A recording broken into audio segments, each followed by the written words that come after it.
Hey, how you doing? You okay? Everyone seems real down in the dumps these days in ecom. I think it's a tough environment, but I wanted to try to shine some light back on the good times. Wanted to bring up the moments that remind us why we're all in this game. Those funnel emptying, warehouse clearing moments. Typically, we got to wait till Christmas for them, but there's a couple times you can do them throughout the year. And I wanted to walk you guys through how we think about emptying our funnel and emptying our warehouse at the end of our sale periods throughout the year, which are Valentine's Day, Father's Day, and Christmas. So that's what I'm going to cover in this episode, the exact tactics of who, what, where, when, and why we pull these levers and the impacts it has on our business. Today's episode of Tactical and Practical is brought to you by Intelligems. And before you skip ahead, before you skip this entire ad read, I just want to ask you a question. I just want to ask you, how long ago did you set your prices? Was it under this administration or under the last president or maybe 4 presidents ago? Was the stock market doing better or worse? Were the price of eggs different than it was today?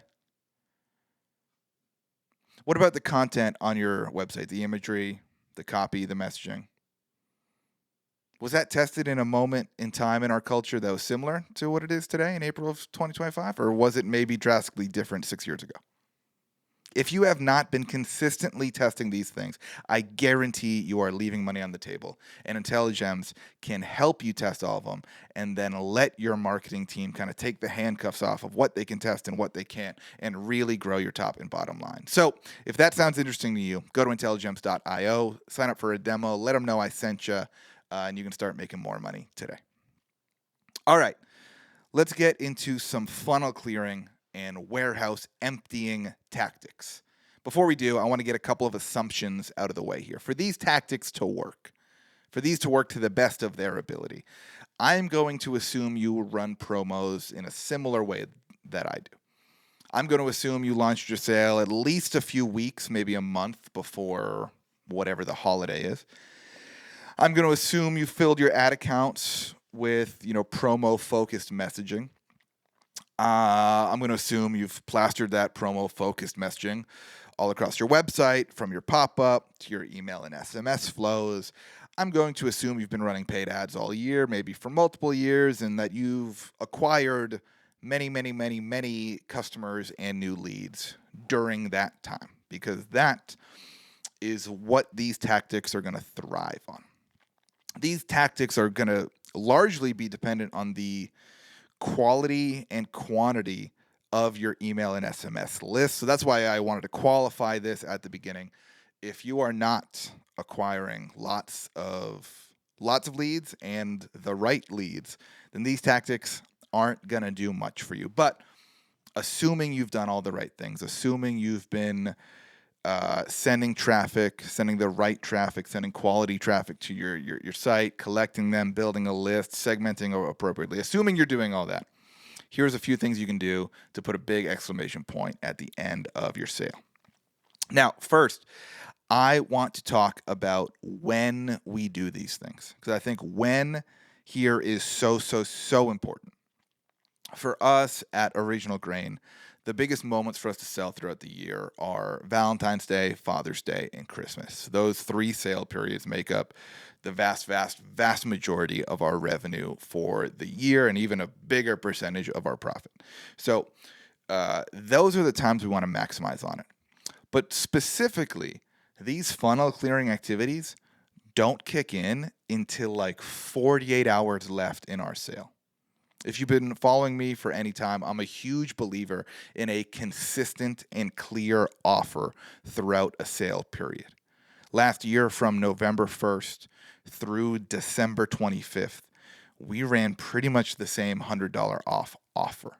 There was some incentive to buy before Black Friday. We gave a free gift card with purchase, and we did some kind of micro sales to certain segments of our email and SMS list during that time. But on our website, the only thing customers ever saw, in our ad account, the only thing customers ever saw was $100 off. So we run the same promo for the vast majority of the sale. It's the same deal for Valentine's Day and for Christmas. The reason that we wait until the very end of our sale period is because it's going to clear the funnel. Because there's going to be a nasty sales hangover, effect to this tactic. And if you do it too early, you're going to burn days and you're going to burn money after the sale because you'll take everyone who is going to buy, pull all those sales forward, and then you're going to be refilling your funnel the next couple of days. So when has got to come at the end of your best sale periods, but at the very end. I'm talking 48 hours maximum because these are going to work quick, they're going to hit hard, and then after that, the sale's over. So when is super important. Now, we're going to talk about who. Who is going to make more sense when we get into, what these offers are, but the main theme here is I want you to be thoughtful about segmentation.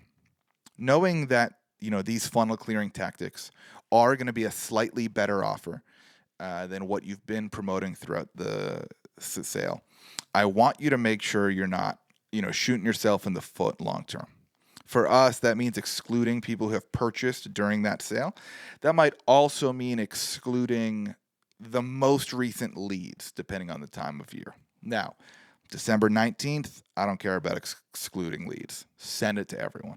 But at the end of our Valentine's Day sale, at the end of our, Memorial Day sale, which we won't even do one of these for it, but, some more minor moments on the calendar, I would be, very careful about excluding recent leads.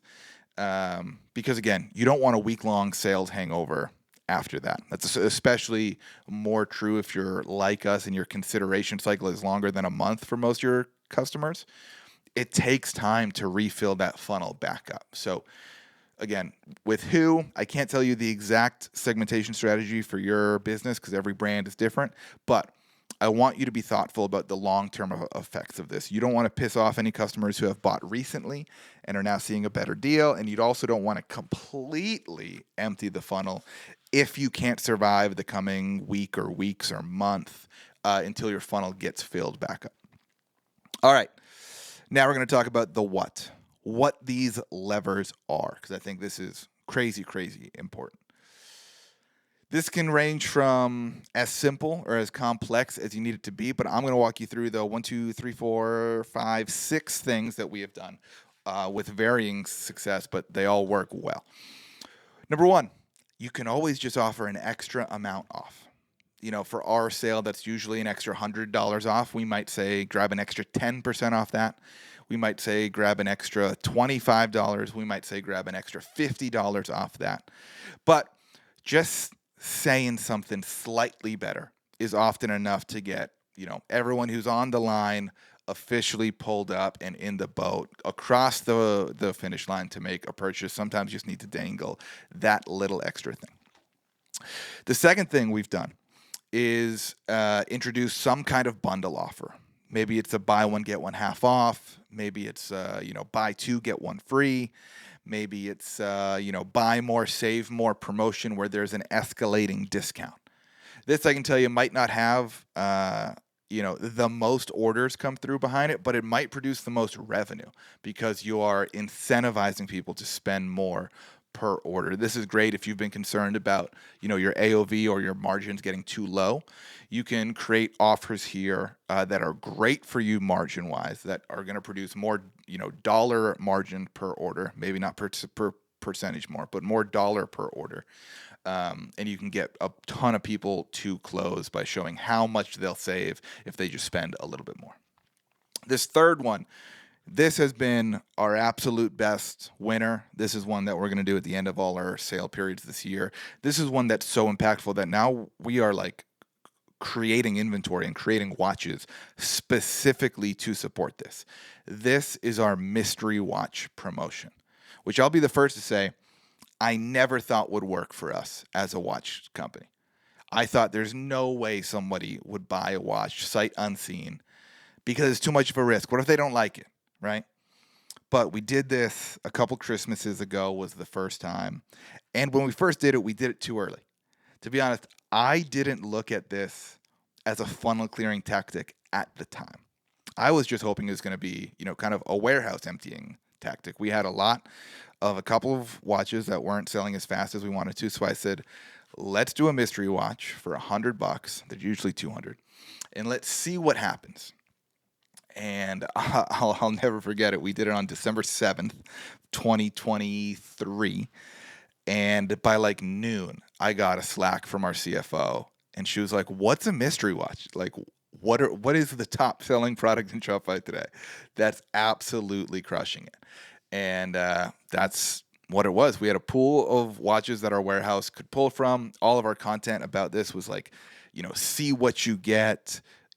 Be surprised, really playing on like the thrill and the experience of buying this watch, talking about, the story you'll have to tell when you wear it. And this has absolutely ripped. So since then, we don't do it on December 7th anymore because no one bought for the couple days after that, and it sucked because it's way too early in our sale. But now we save this for the last day of our sales, and it absolutely prints every single time. For us, we have price tested this from $100 to $150. Our AOV's 300. A lot of our watches are 200. Just so you can kind of get a gauge on like how we price that. It's anywhere from a third to half of our AOV. But I can tell you that the $150 one did really well. So we might do a special automatics one this year. That's going to be a pool of our more premium watches. Maybe we can do it for 200 and 250. We'll see. But I think if we can do it, I think a lot of brands can do this kind of mystery offer, and would really encourage you to try it because it's been crazy powerful. All right, number 4, you can do free gifts with purchase or a free gift card with purchase. This is a great way to get rid of some minor SKUs that might be left in your warehouse. For us, we have flasks and whiskey glasses and coasters that are, little upsell items. They're not something that's going to move the needle for us. They're cheap for us. But as we get to the end of these sales, if we want to encourage a certain segment to buy, let's say we're trying to push our whiskey barrel collection more, we might say, hey, today only buy one of these watches. You're going to get the flask for free. It's a product that makes sense for the people who are buying it. If you're buying someone a whiskey barrel watch, that guy probably has a flask, if not needs a flask. So just make sure your gifts with purchase make sense for whatever people are buying. But towards the end of a sale, especially around Christmas, these little add-ons can be a huge plus because now it doesn't just feel like you're giving someone one gift. It feels like you're giving them a set or a pair or something that feels a lot bigger than it really is, even though it's just like a $20 flask that you're now getting for free. It feels like a more complete, more thoughtful gift set. So play around with free gifts with purchase for sure. Last couple things that you can do here is you can call out specific SKU promos. If there's, one or two products that have undersold for you that you are trying to move more of, come up with an offer that's specific to one or two of those. I like this because it allows you to get really granular on who you send it to based on their past buying or their past browsing behavior. You can send this only to the cohort that makes sense. It's also, likely to be your clearest offer and your least your customers have to make the least decisions possible because you're not sending them to a landing page with a ton of options. You're not making them think about what to pair with what. It's just like, hey, this one product now has a better deal on it. And it could be any of the deals we've talked about. It could be an extra amount off, a gift with purchase, whatever it is. But it's just on this thing. So you can send it to people who are likely to want that thing, but who haven't converted yet, and that can get them over the line. The last thing you can do here that's also been strong for us is highlight any final sale or any closeout items on your store. For us, we launch a lot of watches every year, which means we also discontinue a lot of watches every year. And at the end of these sales, especially to your most loyal cohort of customers, it's good to call out some watches that they'll never be able to get again. So whichever one of these tactics you want to test, whether you're getting ready for Mother's Day or Father's Day, or, if you're like me, you're already planning your Christmas sale for this year, I wanted to plant this seed early because these take planning to, execute thoughtfully and impactfully. For us, I think the first mystery watch thing we did, we sold, 100 of them in like an hour, and then we were sold out, and we're like, oh, that's great. But if we had known how well it was going to go, we would have had more than 100 watches.